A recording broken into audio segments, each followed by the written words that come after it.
Hello po mga kababayan, kamusta po kayong lahat? And once again, welcome back po sa ating channel, Simply Talkies Vlog.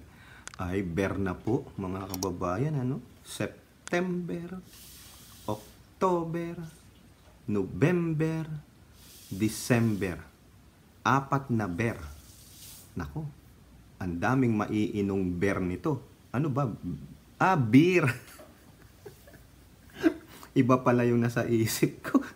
Akala ko, kailangan ko nang bumili ng 12-pack eh. Hindi po tayo lasing mga kababayan. Medyo ano po tayo, meron tayong dyan, yung limit. Kasi nga po, medyo hindi maganda ang ating kalusugan. No? Ako po ay nasa, yung mayroong type 2 diabetic. Meron po akong metro dito nung aking glucose, yung sugar, no? May metro ako niyan. Sabi ko nga sa misis ko, bilang mo ako nung latest dito. Nasa parmasya po kasi misis ko. Alam niya yan, no? So pag pumupunta ako sa doktor ko, ako pa yung nagdidikta sa doktor ko. Sabi ng misis ko, ganito daw yung dosage ko. Pero hindi po yun ang ating usapan, no? Akala ko kasi itong pag-uusapan natin, akala ko lasing. Ang nasa isip ko kasi, si Jose Maricha, di ba? Berne. Whenever I see you. Lumabas na po si Jose Marichan. Ayan na, nasa na tayo, holiday spirit na po, holiday spirit. Pero, ang pag-uusapan natin dito, ay meron pong parang kanyang inanunsyo, no?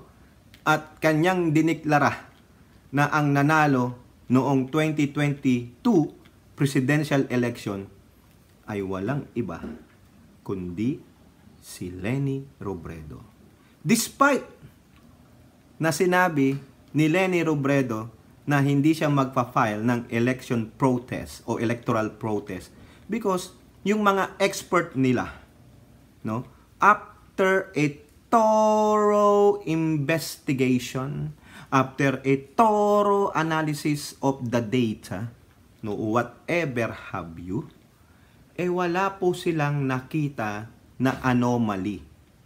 Pero hindi niya naman po sinasabing walang dayaan noong nakaraang eleksyon.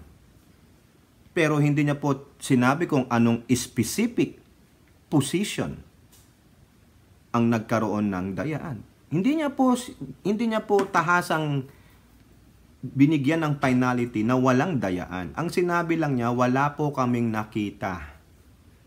Kasi tinatanong siya ilang beses siyang in-interview dyan. And most of her followers is begging her o begging them, yung camp niya, to file an electoral protest.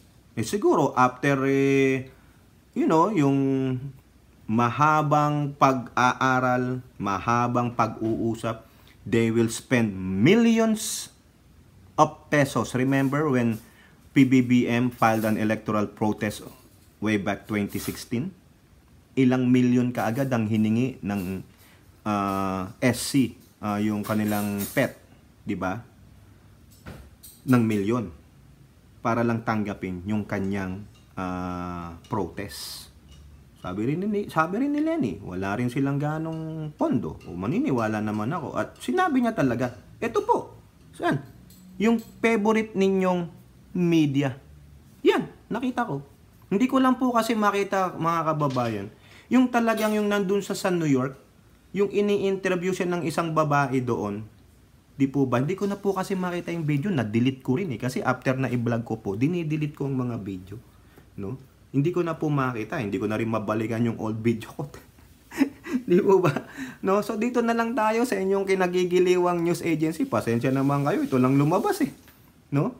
Sabi dito, Robredo, we did not see evidence of cheating in 2022 elections. Ayan po ang sabi nitong Rappler. Hindi po ako nagsabi niyan. Binasa ko lang po. Kaya she did not actually na sinabi na with finality na walang dayaan. They did not see. Hindi niya sinabi na walang dayaan. Kaya nga sabi ng Rappler, did not see. Base dun sa kanilang investigation. Baka makompuse kayo. Di po ba? Parang yung mga dilaw at pink na nagsasabing ipinangako ni PBBM ang 20 pesos na kilo ng bigas. Hindi po aspiration. Dito, sinasabi ni Lenny, I'm not defending Lenny. This is just a precursor dito sa sasabihin ng At least si Lenny nagbigay ng ebidensya, nagbigay ng patunay. For what? Based on their analysis, based on their study, they did not. Hindi niya sinabing, I can say that there is no. We did not see. Di po ba? Ayun ang sabi niya.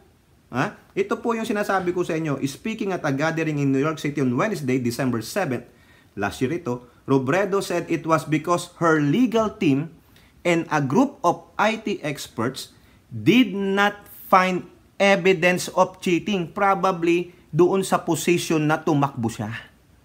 Alam palang usisain nila yung Vice President. Usisain niya yung mga senators. Lumaban ba siya? Hindi. So siya ang nagsasabi. Siya ang nagbibigay ng kanyang opinion. At based on their studies, ano ba tinakbuhan niyang posisyon? Di ba? Pagka-presidente? Therefore, ba't ko i-relate doon sa mga ibang posisyon? Kung may dayaan man doon, sila yun. Ako ang gusto kong malaman kung dinaya ako ano bang posisyon tinakbuhan ko? Presidente. Anong sabi niya? Her legal team and group of IT experts did not find evidence of cheating. She clarified this was not to say no cheating took place. Di ba? Di niya sinasabing walang cheating noon. Probably meron. But I cannot say meron. Probably nga, sabi ko Di ba? Walang finality. Bahala yung COMELEC dyan. Bahala kung sino mag-file ng sinasabing may election cheating. But I'm not saying it. Di po ba? It was just that no evidence could be found to substantiate cheating allegation. Iyon! Tingnan nyo group of IT experts at yung legal team niya. Di po ba? Bakit may IT experts? Because of yung digital. Smartmatic. Right? Finally, you heard it straight from the principal. Trust me, we started with disbelief about the results and we are dying to find something to answer that call of the supporters to protest. But there was none. The numbers checked. Ayun. Yun po. Yun po ang sabi ni Mr. Emil Marañon III, one of the election lawyers who worked for Robredo during the May election. Election lawyer na yan. Alam nila ang ginagawa nila. Di po ba? Kaya mahihiya naman kayo. Yung mga nagsasabi dyan na may election cheating, na may nagsasabing yung IP address na 192.168.2.0. Di ako maniniwala dyan That's an admin address. Ginagamit ko po sa router ko yan It's a universal address to get an admin permission to go inside a particular device. Hindi yan yung basta-basta lang ginamit ng COMELEC. Kaya nga pinabubulaanan na ng COMELEC niya. But the likes of Rio, si General Rio na retired, at si Odonio na Colonel retired, na sinasabing may election cheating. Why not file a election protest? And also, yung kakampi nung nandito, yung naloloka na may warrant of arrest daw po sa Pilipinas na si Attorney Glenn Chong is, I know what you did last summer. Bakit pinatatagal nyo pa? Bakit hindi na lang kayo magdemanda? Ang tanong, may karapatan ba kayong magdemanda? Probably yes, because you're a citizen of the Philippines. You're a Filipino. Di po ba? Ang karapatan ba na kay Maharlika magdemanda? I don't think so. Sabi niya, Amerikana daw siya Kaya yung warrant niya o whatever, kung totoo man yun, hindi applicable sa kanya. Kasi she's an American. FU. Yun lang po, masasabi ko, FU. Di ba? Patunayan. Mismong si Lenny. Ito pa. Na-research ko lang mga kababayan. Kasi darating tayo dito sa exciting part. Kaya ko lang bina-background sa inyo. May patunay lamang na yung mga nabanggit natin, yung kampo ni Lenlen, wala silang nakita. At ito, COMELEC, PPCRB, if you can remember this group. Ang COMELEC, alam nyo na yan. Itong PPCRB, mamaya sasabihin ko anong meaning niyan. dispel claims of anomalous patterns in May 2022 poll results. This was reported by CNN way back May 11, 2022, 2 days after the election. Di po ba? Ito, ano yung PPCRB? The Parish Pastoral Council for Responsible Voting quashed claims that the automated election was rigged as netizens claimed irregularities between the votes of president candidate PBBM and Derlenlen. Mahirap i-prove yan kapag sinabi mong may cheating with regards to that percentage. COMELEC Commissioner Manong Caswell. Unang-una, yung system natin dumaan yan sa ating certification. So meron tayong local source code review. How can you insert such percentage na ipanalo mo yung kandidato mo or natalo yung kandidato mo? So ini-explain po nila dito. Ito lang masasabi ko. During the counting, validation, no? Pinapakita po kasi yan eh. Itong PPCRB, kasama po dyan yung mga pare. Yung iba nga nag-e-encode, nagbe-verify ay mga nuns, mga madre. So kung nandaya itong mga to, o ano, pare at madre yan. Anong masasabi ko? Tatawanan ko na lang po. Kayo, mga pare at madre na ang nagsabi, ang nag-review. Siguro kayo napanood nyo rin. During the canvassing of votes. Nandun sila. Di ba? Para matiyak na walang daya. Sinabi rin nila, ba't hindi nagko-complain ng PPCRB? Bakit hindi nyo batikusin ng PPCRB? Bakit puro COMELEC? Ang hirap sa inyo. Tapos ngayon, hindi kayo maka-get over. Why? Because some of you are expecting something from this Marcos administration. However, you did not get it.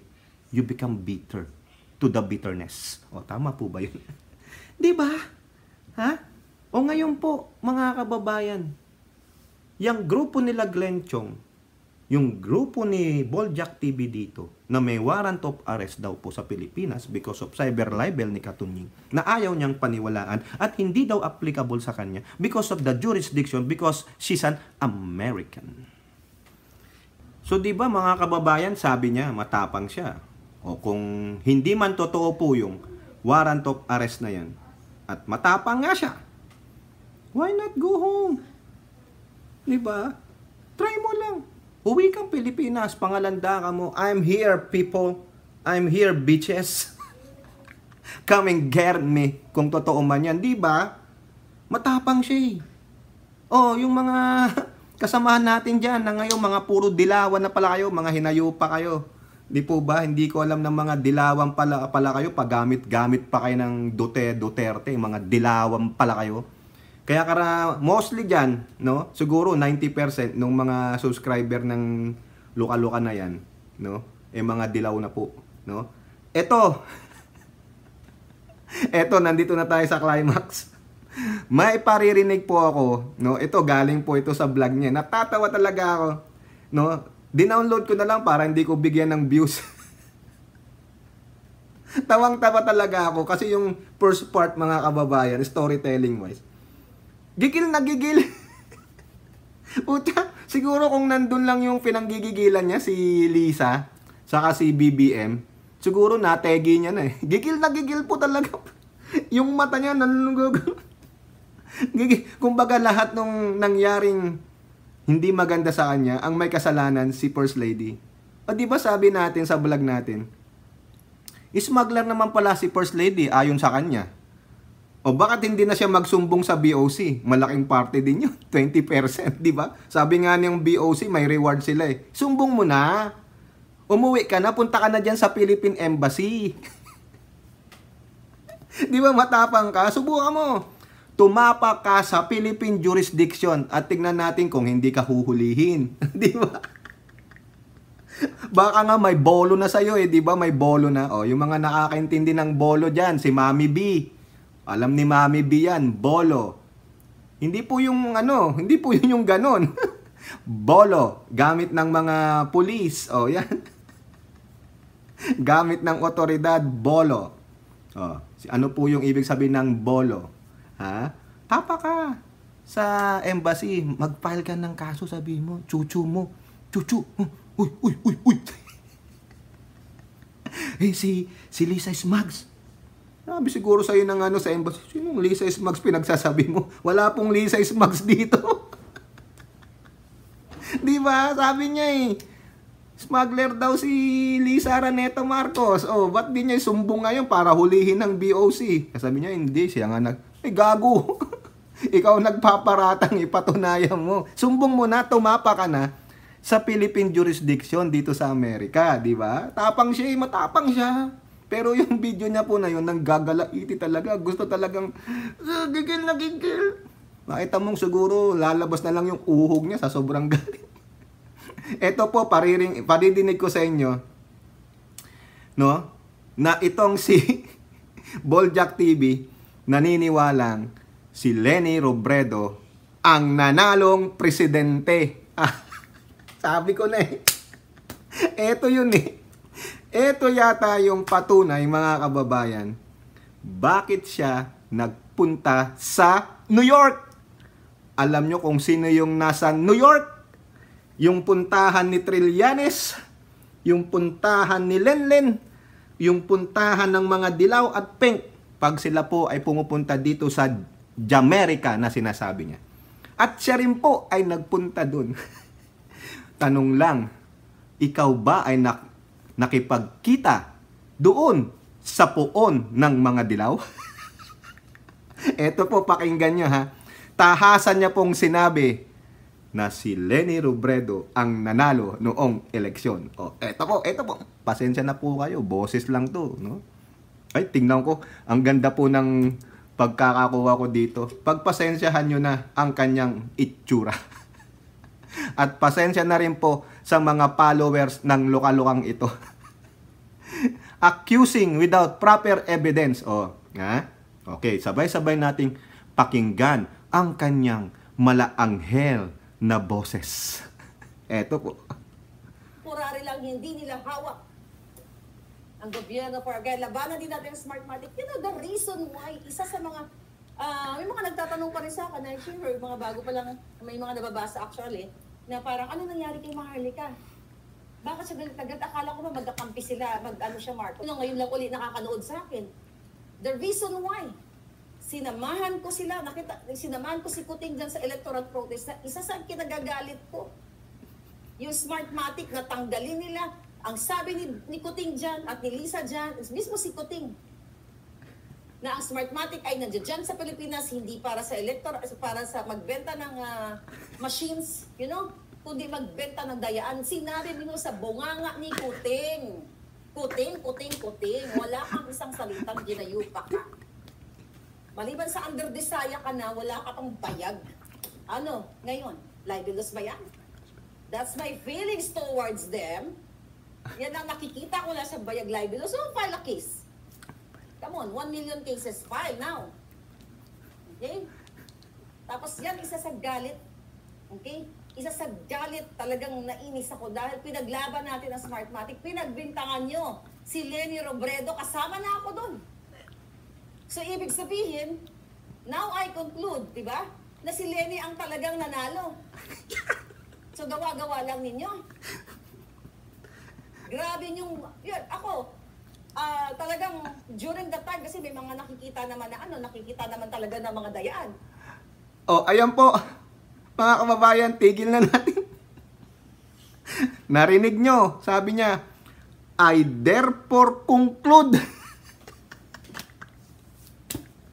I therefore conclude without presenting a proper evidence, walang datos, no? Magaling pa siya sa mga legal expert and IT professionals na hinar ni Lenlen.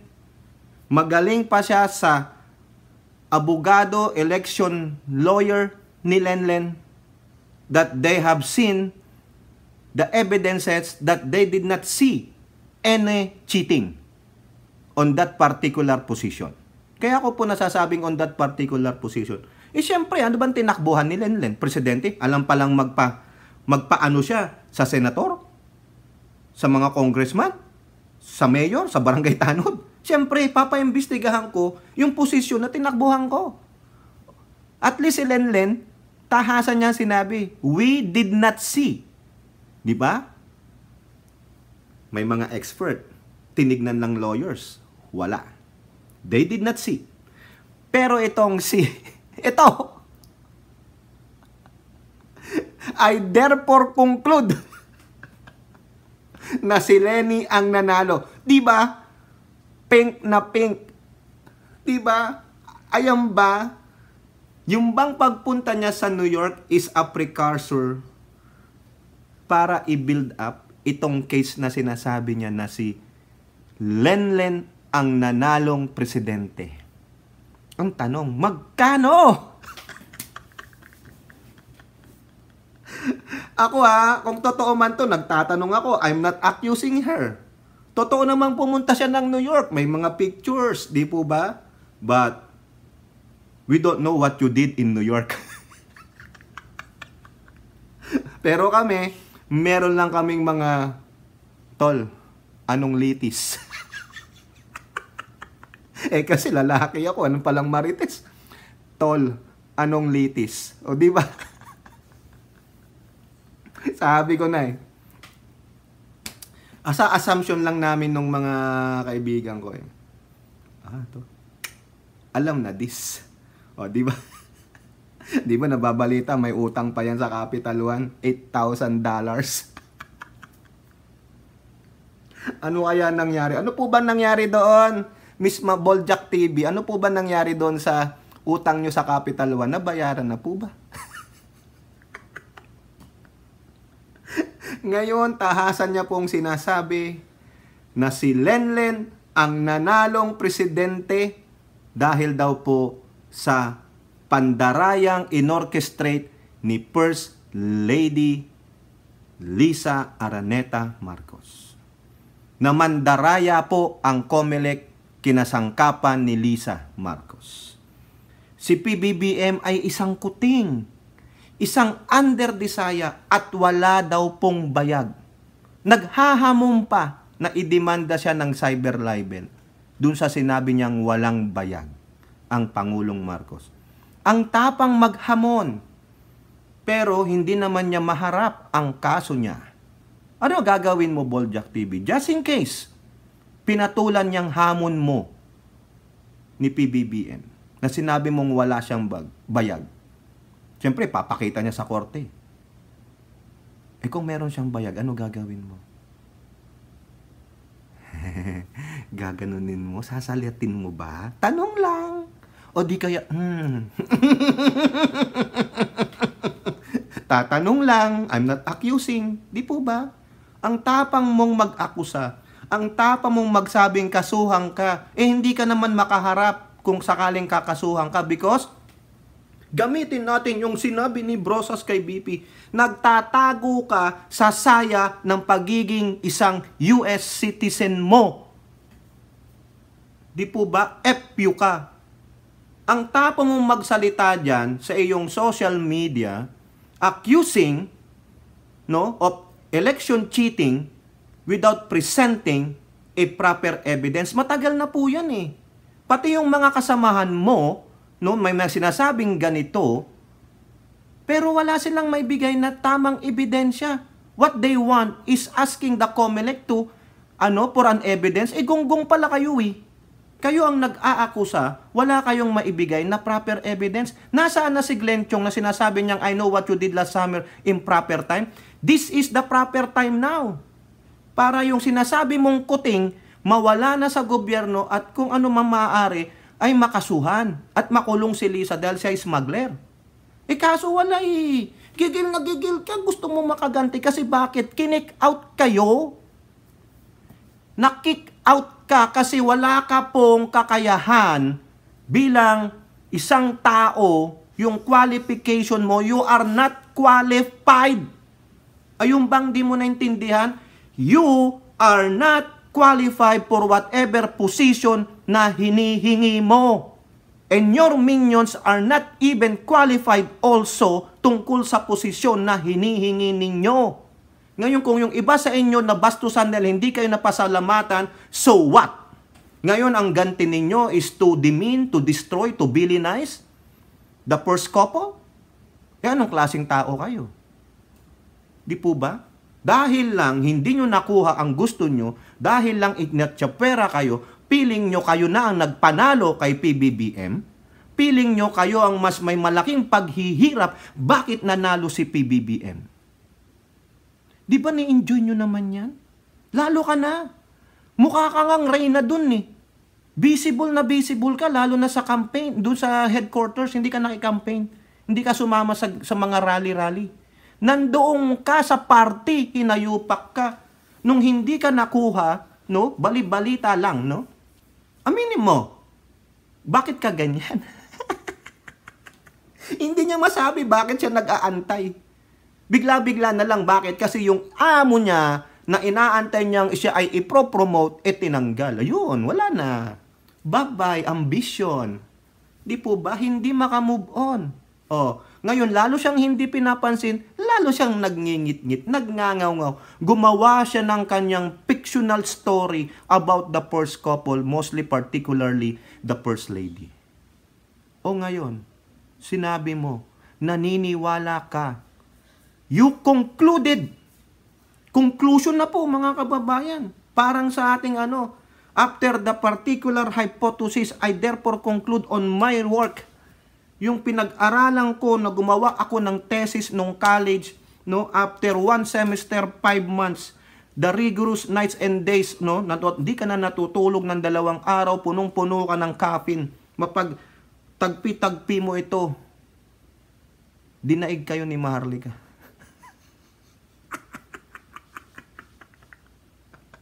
I therefore conclude na si Leni ang nanalo noong eleksyon. Oy! Leni Robredo, Kiko Pakininan, kayo po, Trillanes, sinabi na nito, kampihan nyo na to. Kampihan nyo na. The question is, bakit walang kumakagat sa kanya? Bakit hindi siya kinakagat ni Gitonji? Di ba? Sabi ko ni Titonji, FU biatch. After nakastiguhin mo ako noon, tapos kakampihan kita, ako, gago, di ba? Bakit wala man lang sila Lagman na presidente ng LP. Si Kiko, medyo kinakagat na yung electoral na yung Kilarillo. Pero wala, namatay din. Eto, tagal nang umangaw-ngaw nito. Wala. Si Chong, tagal nang umangaw-ngaw. Wala. Bakit? Di ba, hindi pa ba napapanahon? Nananawagan pa sila ng EDSA daw sa September, sa birthday yata ng Pangulo. Tingnan natin. Kung sila mag-EDSA, yung mga Marcos loyalists, salubungin nyo. Salubungin nyo. Mga supporters, salubungin nyo sila. Tingnan nyo kung gaano sila karami. Baka nga 10 lang sila dyan. Tignan natin. O diba? Tahasan niyang sinabi, I therefore conclude that si Leni ang nanalo. Without evidence. O diba, dilaw na dilaw? Dilawan pala tong gago na to. Napeke tayo, mga kababayan. Ako Duterte supporter. Ha? Siya daw Duterte supporter. Nako, nalin lang po tayo. No? Marcos loyalist, nalin lang po tayo. Di ba? Dilawan pa lang po siya. Leni Robredo pa lang kakampihan nito. Sayang, kumampi ka na lang sana kay Leni nung baka nanalo pa si Leni, no? O di kaya pareho kayong nainidoro. Di ba, mga kababayan? Gigil na gigil si Gagay. Gigil na gigil.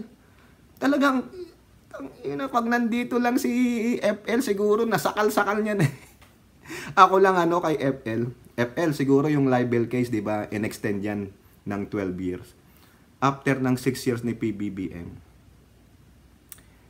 punta ka ng New York. Kuha ka ulit ng lisensya. Then demanda mo to. Tingnan nyo, mga kababayan.